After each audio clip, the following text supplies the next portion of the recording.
Okay, I just wanted to touch bases with you regarding a number of things, okay? What we're in our fourth week now, and I just wanted to give you a little update. Just finished the exam, and overall the grades were pretty good. We had 7 A's. In fact, we had 2 students that had 57. So that was great. And we had quite a few B's. There were 12 B's, 6 C's, and it looks like about 9 C's.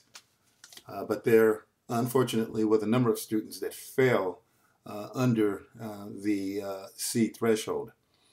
If you're wondering what your grade was, if you had 54 points, this is the grading scale, 54 and above was considered an A, is considered an A. 48 to 53 would be B.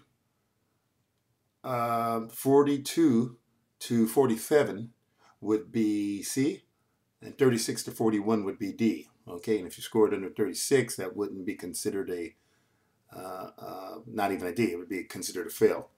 So anyway, looking forward, those of you that didn't perform as well as you would like to, at least as well as you would have wanted to, may I suggest that you contact me at my extension at extension 2949 so that we could perhaps discuss a strategy that will enable you to improve on this score.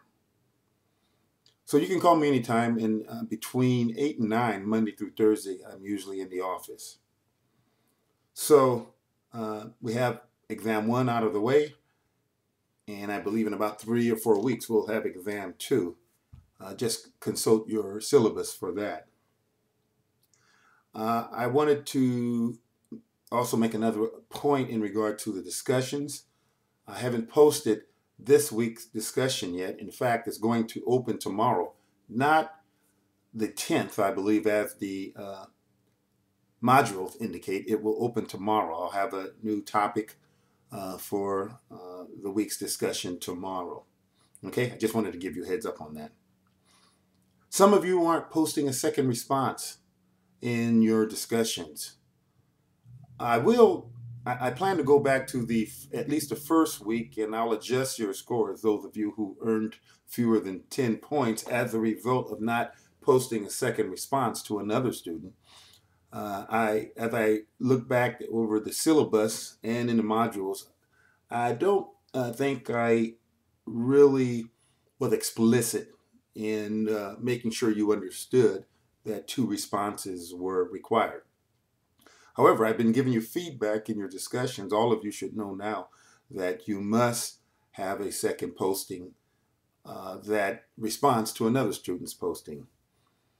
As far as the questions, I want you to restate the questions and respond to each part of the question accordingly.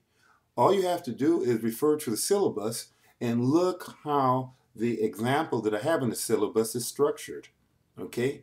Now I'm going to start grading more critically there because I give a clear example in the syllabus of how I want you to structure your responses. But some of you are just either not writing the question, or you are writing all parts of the question, whether it be all 4 or 5 parts, and then responding, putting your response in the paragraph below. The reason from the beginning the reason I wanted students to separate their answers is because oftentimes students' responses are quite confusing, and I can't tell when they're responding to each part of the question. So this is the way that will enable me to clearly see how you are responding. So I'm going to grade you a little more critically. If you don't have it structured like I show it in the syllabus, and it's very plain, the example that I show in the syllabus, you need to start structuring your responses that way, okay? Let's see here. Don't leave messages in chat. A number of you, I see, are doing that. Chat is for communicating with someone at a time that you're on. You're in the class, at least in the online. But some of you are leaving messages for other students and even leaving messages for me. Okay, if you want to contact me or another student, send a private message. And also, some of you are contacting me through email.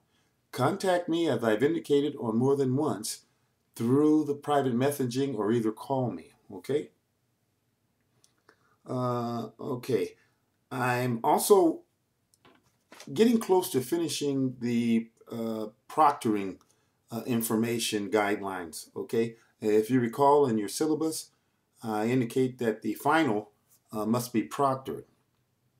If I'm able to get the system up and running, a formal program outline, if I finish that this week, I probably will allow you to proctor the exam of your choice in terms of the final 3 exams. We have 3 more exams. I probably would allow you to proctor one of them, so it doesn't have to be your final. Okay, and let's see. But I'll get back to you on that. I'll be adding some more sections into this week's modules. Right now, you just have about four. You have about 4 PowerPoint presentations in there. So there will be some additional sections. And keep in mind, you're responsible for all of the sections in the module. So there will be questions on the exam that are based on the videos that I post or any supplemental reading. So you're responsible for all the information that's in each module, okay? So I think that's just about it. And once again, if you need to discuss with me your performance on the exam, don't hesitate to contact me, and so we can get together one way or another over the phone, and or come to my office, whichever is more convenient for you, so we could discuss a strategy to get your grades improved. Now, a number of you are former students of mine. In fact, there's about 6 of you that were former students of mine that I had in another class. You know where my office is, okay? And some of you, some of my former students, that is, didn't do as well on the exam as you would have liked also. So this invitation goes out to you also, okay? You know where my office is, and don't hesitate to come by. Okay, good luck, and I just wanted to give you some update here, give you an update on the class, that is. And I look forward to communicating with all of you again in the next few weeks, okay?